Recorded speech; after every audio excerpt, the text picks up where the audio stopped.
So here's a quick disclaimer up front. Thank you for taking the time to listen to the Builder Seat podcast. You will definitely hear some noise in the background, and, well, we're not in a studio. This is a construction site. There's construction going on. You're going to hear noise. Thanks again. So let's let the show begin. Welcome to the Builder Seat, a Roebbelen Contracting Incorporated podcast, shining a light on the people of Roebbelen, our partners, our exceptional projects, our culture, and core values we uphold every day. Enjoy the show. Welcome to the Builder Seat, everybody. Thank you for joining us again on another episode to talk to our Roebbelen construction family and our industry construction family. And today we have John Vine, Vice President of Corporate Contracting here at Roebbelen Contracting. So, hello. Hello, good to be here. Glad you're here, John. I was warned in advance, by the way, that John is a storyteller. And it's funny that I had to be warned that because I know that. Yeah. But the first little bit of advice I got was ask the first question you want the whole episode to be about.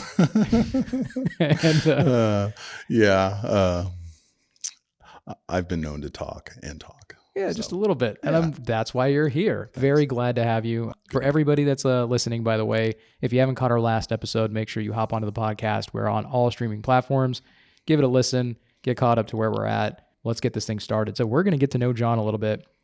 John's got a great career history. We have a lot that we're going to talk about, just his passion for this industry. And if you haven't gotten to meet John yet, you've got to, because there's just so much to learn and just what a positive attitude to gain. So John, I'm excited because we've had so much to talk about, and this is a great time to bring it out in the open. All right. Well, I came to Roebbelen in 99. I came from a fairly large mechanical contractor. And at that time, the Pac Bell account was new to Roebbelen. They had just gotten a multi-year master service agreement with Pacific Bell, and they were hot and heavy doing many mechanical and electrical upgrades. And so I fit that bill. And a friend of mine had left the company that I was at and came over to Roebbelen and started recruiting me. And so the time was right. Everything was right. I came over as a project engineer and, worked my way up. I project engineer to a senior project engineer, APM, PM, senior PM. And I actually left for about a year in 2014 after 15 years of working on that account. And it started as Pac Bell, but shortly after they went to SBC. And shortly after that, they went to AT&T, which we now all know as AT&T. So I guess they couldn't live without me. Well, I like to say you realize the error of your ways and then made it back home, right? Yes, that is true. But truth be told, I was brought back. Well, and I'm glad you were. Because there's a lot of culture you add here. Truth be told, I wanted to come back so bad. Yeah. So, it was one of those things. At the time, there was nothing. We had lost the account. Mm-hmm. And I found myself feeling lost when we lost. It was like, oh my gosh, what am I going to do? And I felt like that work was all I knew and all I could do. And then I actually got angry with myself, and I had this opportunity to go back to where I'd came from and start special projects division.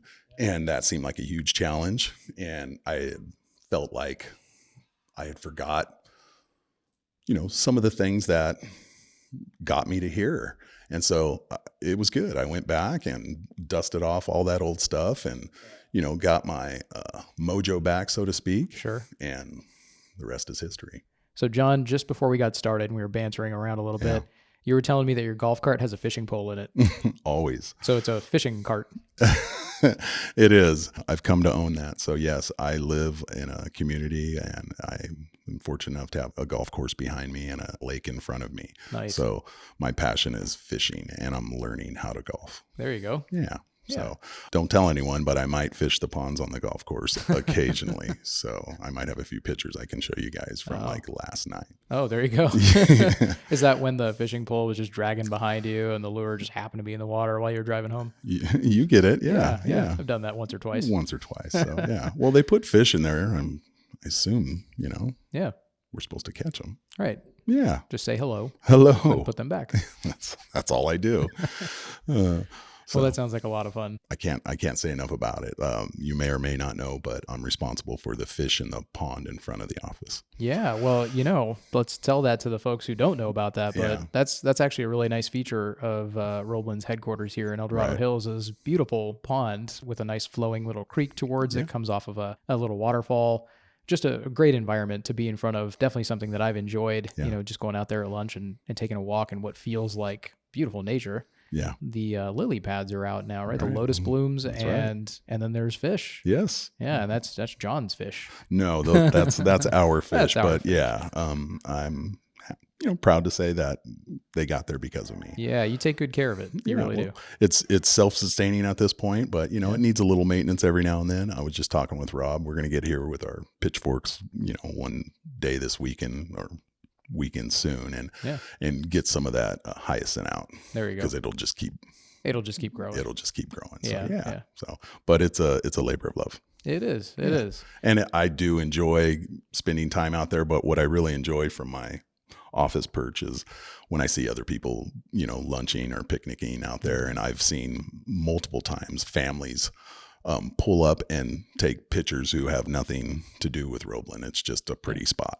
Yeah, they do like to be in the environment. I think that's something that, again, most people don't realize about whatever business you choose to work with and work for in the future. You want to be in a place that's a nice environment. And that's why we love our environment here. It's just a nice place to be. When I came back, we had a service company who was not taking care of the pond well, and it didn't look good. And then I said, hey, what would you think if I put fish in here? And the guy said, fish wouldn't live in here. And I went, oh, okay. And so I did the rounds and got permission. And here we are 6 years later. I envisioned it to be was just that, for fathers to bring their sons and daughters here, after work or primarily on a weekend and, put a bobber on with a hook and a worm and have a kid catch his first fish. Yeah. So, I mean, to me, that never gets old. I never get tired of having a fish on the end of my line. So talking a little bit about that, you already brought up that imagery, the idea of just, a parent and their child kind of enjoying what they're doing. Right. And kind of learning together. You do a lot of coaching and development here at Roebbelen. I do. Let's talk about it. Well, that's my passion really.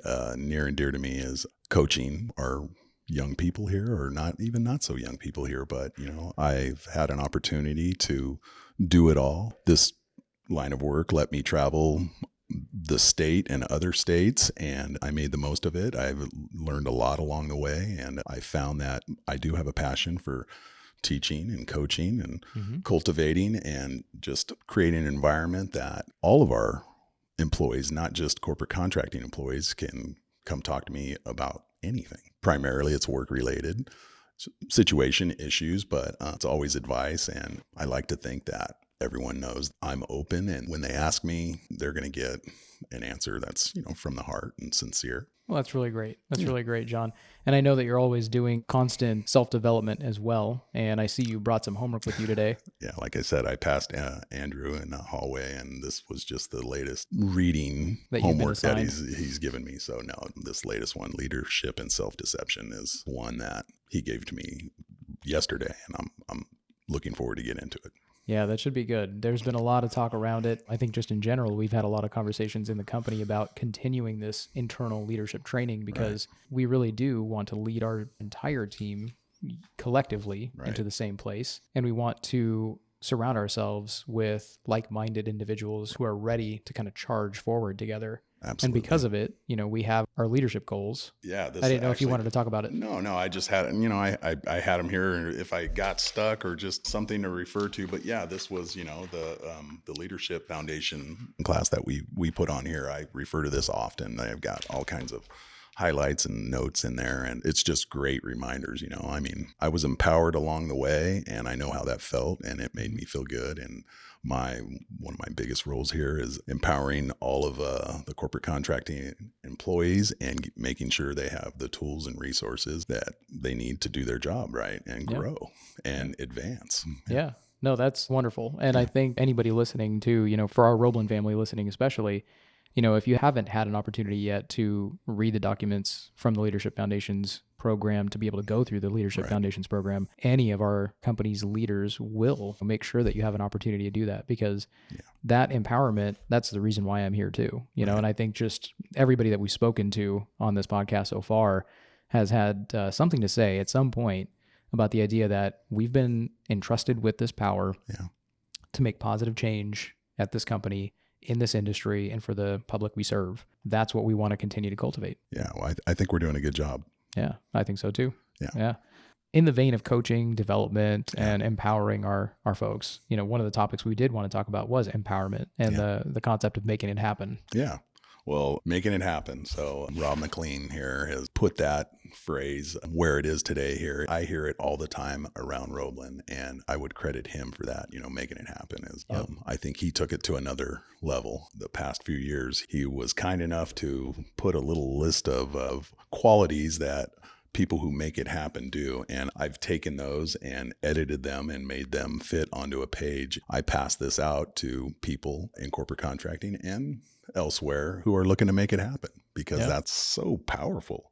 Make it happen, and that's, talk about empowerment. These are little phrases, some from people we know and some I think he might have made up, but qualities of people who make it happen. People aren't afraid to get their hands dirty. People who make it happen are confident. They don't talk, they do. They have a healthy sense of urgency, and so on, So it's solid. It is solid. Yeah. Again, that's that personal empowerment, that drive we want to share with our people, that, hey, you have the power to make it happen.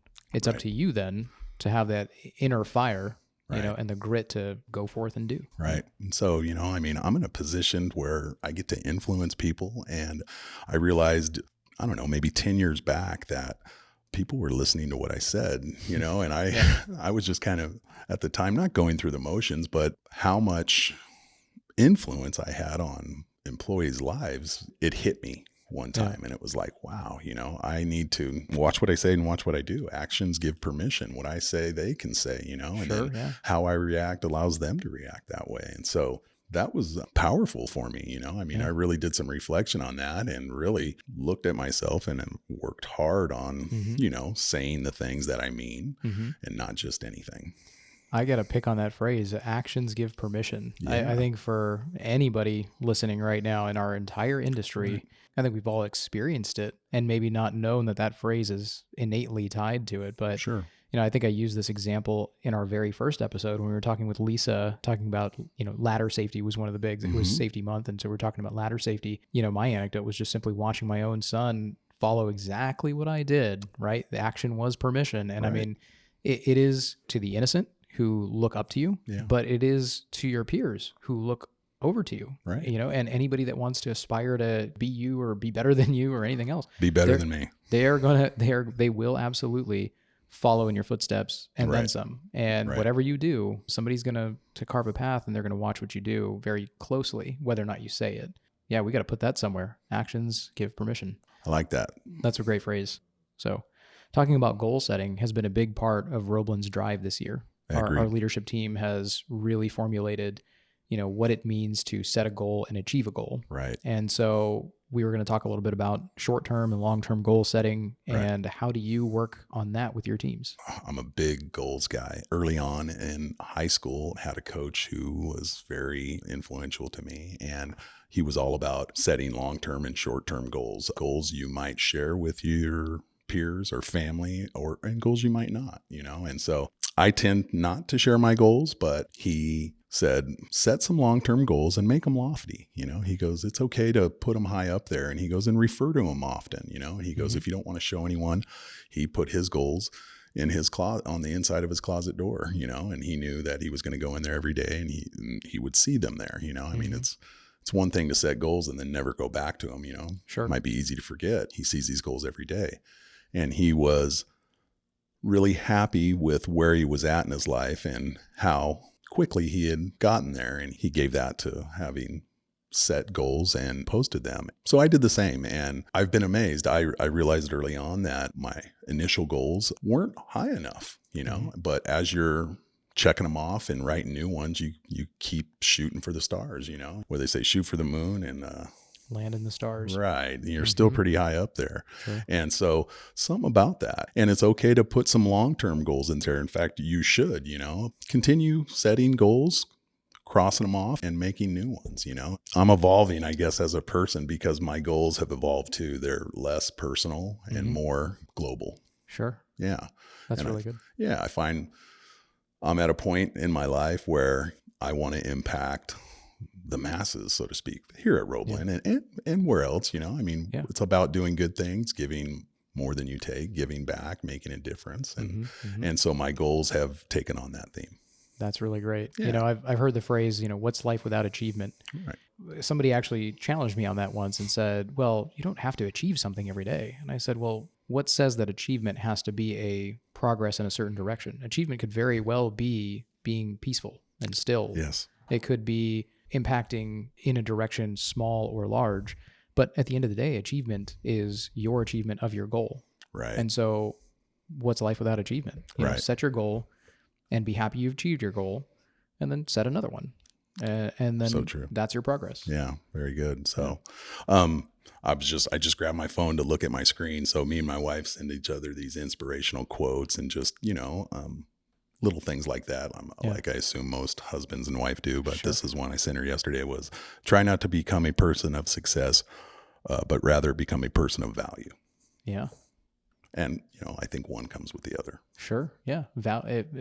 Your success is in the value you choose. Right. Yeah. So it's been an interesting year for our family, personally. And I kind of wear my heart on my sleeves. What you see is what you get. And I'm a work in progress, like I've mentioned there. And so my wife, she sent me one, said some people are lost in their fires. Others are forged in them. It's a journey, right? Yeah. Yeah. It's motivation. Motivation is momentum. Yeah. Yeah. No, that's great. Yeah.